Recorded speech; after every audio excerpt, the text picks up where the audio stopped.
Alrighty then, hello everybody, it's Luke here. I've decided to make a comeback to YouTube again. I have decided to start by making a redo video of my desk build series. I've decided to try and compress it down into about 15 minutes from about 50 minute series of videos. A bit more digestible, hopefully. And I've also, for your pleasure, decided to narrate it, which is completely new to me, so if I get lost at some point, do forgive me. Alright, so enough of introductions, let's get on with it.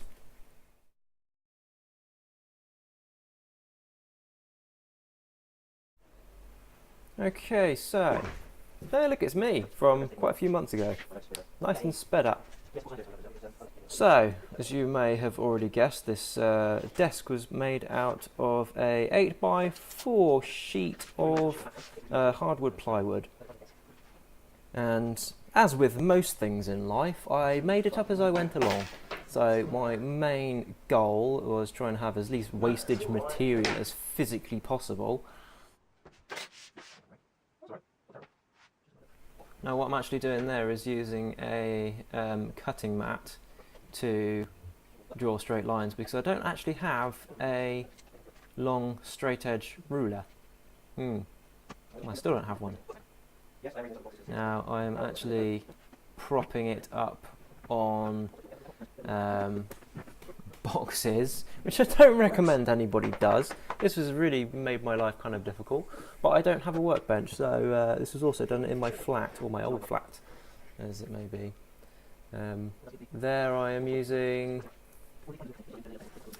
some, what do you call it? A knife wall, that's what it's called, to cut the top layer of ply so that I don't shred the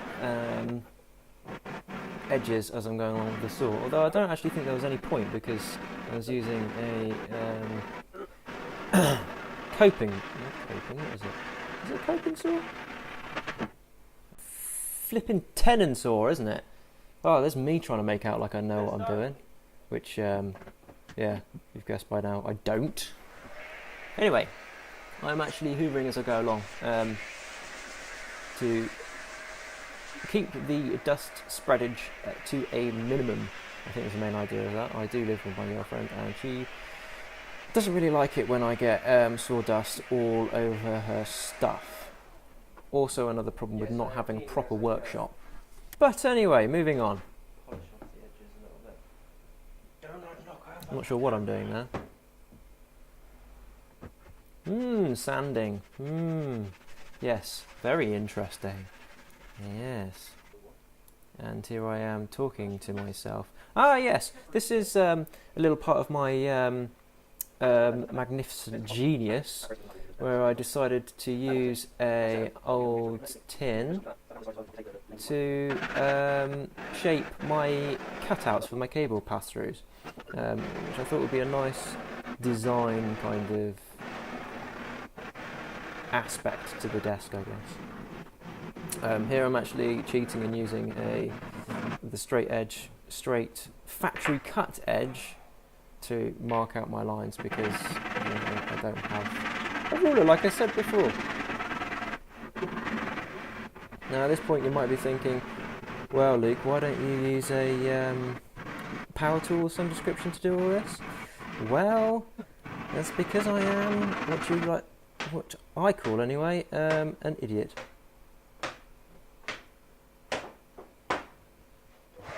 I had it in my head for some bizarre reason to do it, or by hand. I don't know why I did that.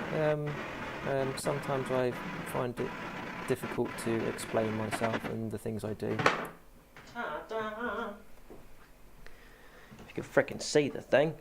Oh yes, look at that cutting. Very, very interesting. Yes, as you can tell by now, it's actually a massive pain in my arse doing this. So yeah. Oh look, they're all done. Well, all the blanks anyway. Just got to cut out the cutouts. Ooh. isn't that nice? Roughly what I also marked out a joint, which you will see later. I don't know what you call it, a box joint maybe? I'm not sure. This is the part where it dawns on me that I should have just done all the cutting with the jigsaw. Yeah, I don't know what I'm doing there, playing around. Sanding, sanding, sanding. Sanding, sanding, sanding. Oh, this is a good tip. You want to sand something rounded, use a rounded sander. That looks pretty neat. Pro tips. I'm surprised at myself. Take those. Yeah, safety first, kids. Always clamp your work down with your foot. That was as uncomfortable as it looked. Here's something I learnt. Always carry a multi-tool. Got my nice Victorinox there to finish off that cutting. Oh yes, because nothing else I had could reach through it. Sanding, sanding, sanding. Why do I keep singing like that? It's really weird. Interesting. So I don't really think this needs any explanation. So why am I talking? I don't know. I'm just trying here to make sure everything's as square as I can physically get it. With limited tools and limited skills, you do what you can. That's what we're going for.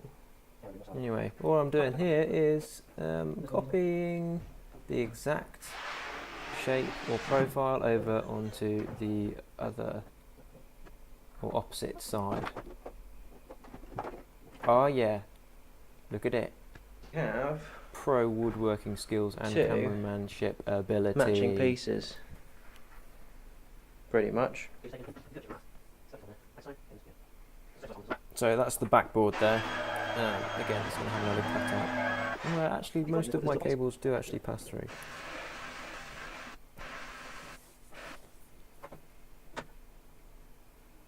This also has a jointed edge on it. Yeah, these are quite easy to cut actually, surprisingly.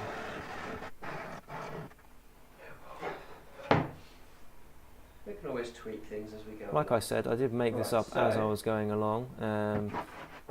Hence why when people ask me if I've got any drawings or exact dimensions, the answer's probably going to be no.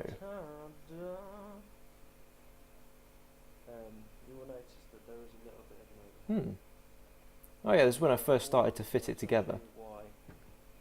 When I actually come to paint the blade. They did fit quite well. I mean, they weren't perfect, but they weren't too bad. And the table's pretty solid in the end, so it's not too shabby at all. You kind of see my idea here. Have these high-speed assembly. Yeah, as you can see, with that, it doesn't match up all the way around. Although I actually worked out that I got that piece the wrong way round, and I turned it around and it fit perfectly. So there we go. Oh, drilling some holes. Oh yes, with my trusty old drill. These I actually put into the table were temporary. They were just some hideous drywall screws, but I will go into explaining that in a few minutes. Note to self, clear the desk off before you start to cut it, because otherwise all of the stuff on the desk tends to fall off of the desk.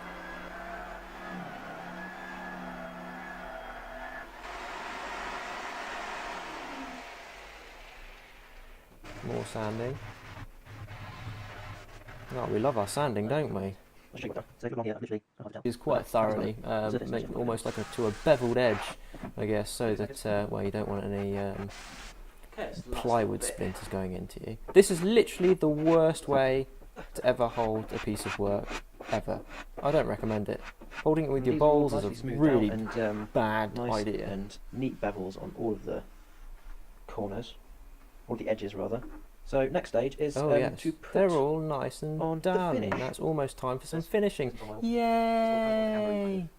So if you get an old paintbrush, you just start applying it. You don't have to worry about getting stuff on your skin. It smells a little bit, but it smells like oil. I can already see it pulling out the razor. Which is a nice natural product. It's nice on your skin. It's hypoallergenic, and I could use it inside without dying from exposure to fumes. Another thing probably important to note is that Tung oil is very good at resisting any oils or anything like that from your hands. So for a desk, it is absolutely great, and it won't wear off the finish, because I've done that to desks previously.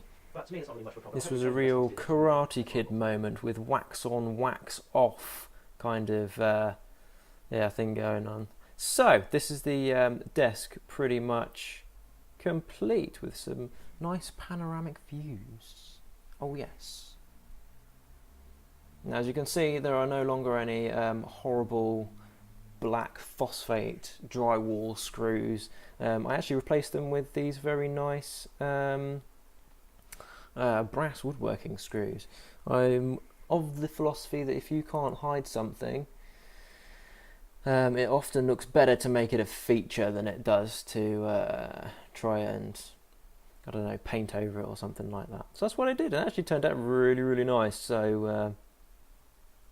So that pretty much wraps it up. If you like this video, do give it a like and let me know in the comments. Stay tuned in the future. I do have a lot of things I am working on at the minute, and well, yeah, it should be some fun things coming out in the future. So stay tuned. Cheerio.